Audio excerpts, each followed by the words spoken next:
So, Mr. Black, we're doing an interview about your band today. What is the name of your band? We are called Big Time Machine. So, is there any, inspiration about that name? There's not really any direct inspiration for the name. One of the other band members actually came up with the name Big Time Machine. We've been playing under different names for a long, long time, but this is just the newest version. I think this is the name we'll ultimately end up sticking with. But yeah, as far as I know, there's not a real inspiration. I like the name. I like time travel and that kind of thing, so I think it's just kind of a cool sounding name. But as far as I know, yeah, there's not really a direct story linked to the name of our band. Alright. And how long have you guys been together as a band? We have been a band under Big Time Machine for about 7 or 8 years. The other guitar player and the main vocalist, he and I have been playing together in bands since we were both 17. So we started our first band while we were in high school around 2001, 2002. And he and I have been playing together in different bands ever since then. Okay, so when you say you write your own guitar pieces, do you guys just kind of mash it up and see how it sounds together? Or do you guys get together and you write your own guitar pieces like that?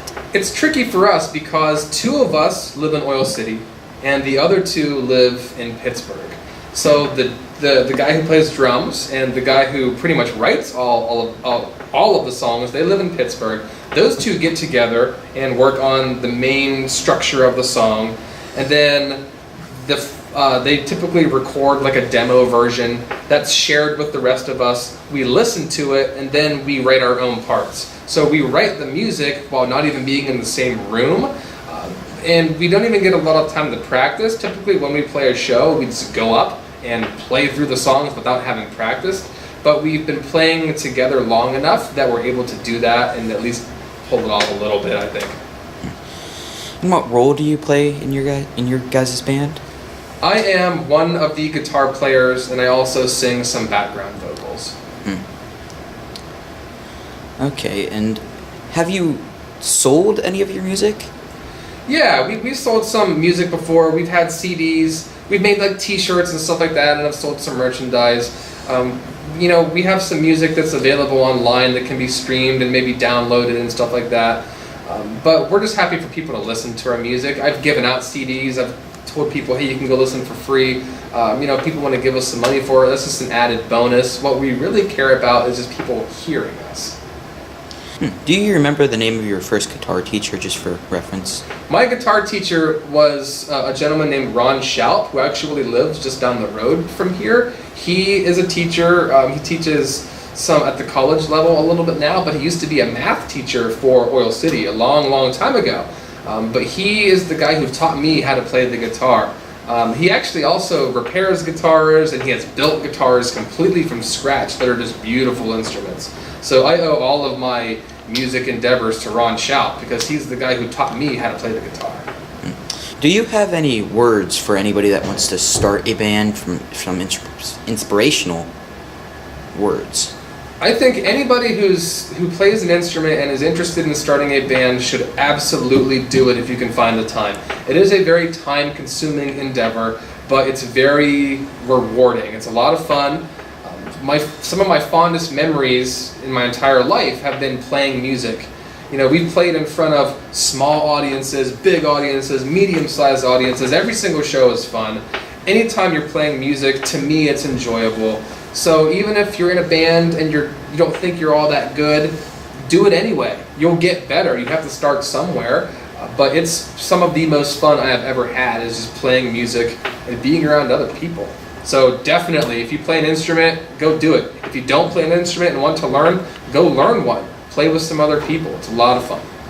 Do you remember any fond moments that you really loved about being with your friends? Just anything that just you remember, the day, the date, the time, and I have a lot of specific memories over the years. Again, I've been playing in bands since I was in high school with different people. And I was in a band in college, and we used to travel around every weekend. We would have several different shows.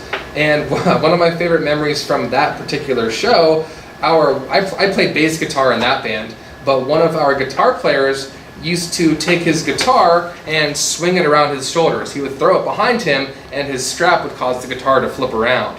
He tried this at a show once, and his strap broke, and the guitar smashed into the wall behind him.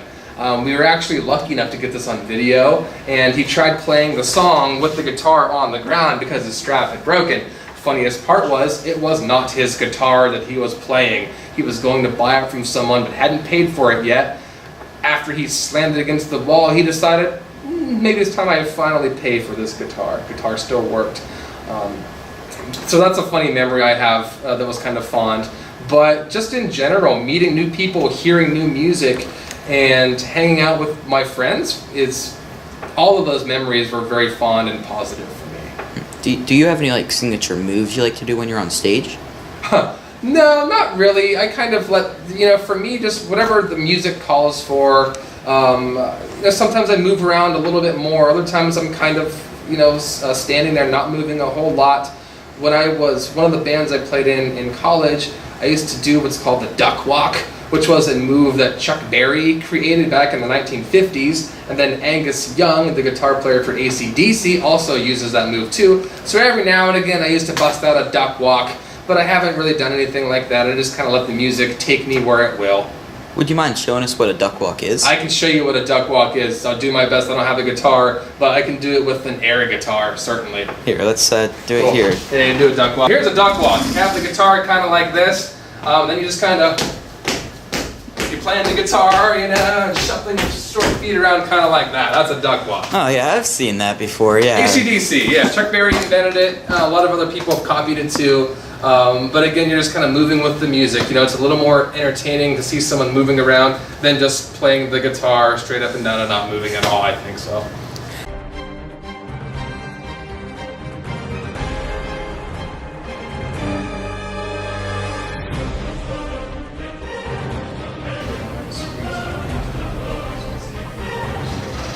Yeah. Crystal, what are you doing? You took too long. You've officially been No.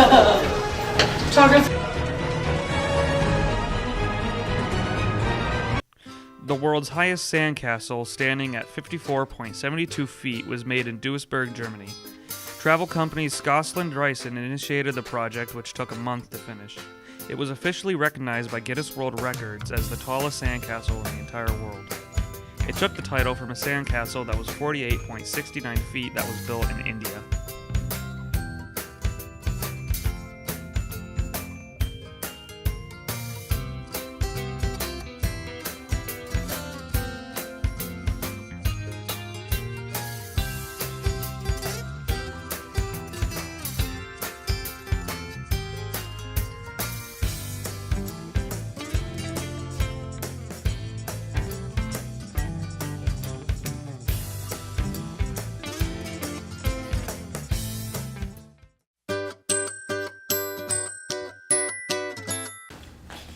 What does STAR stand for? STAR stands for Students Taking Active Roles. What exactly is STAR? Good question.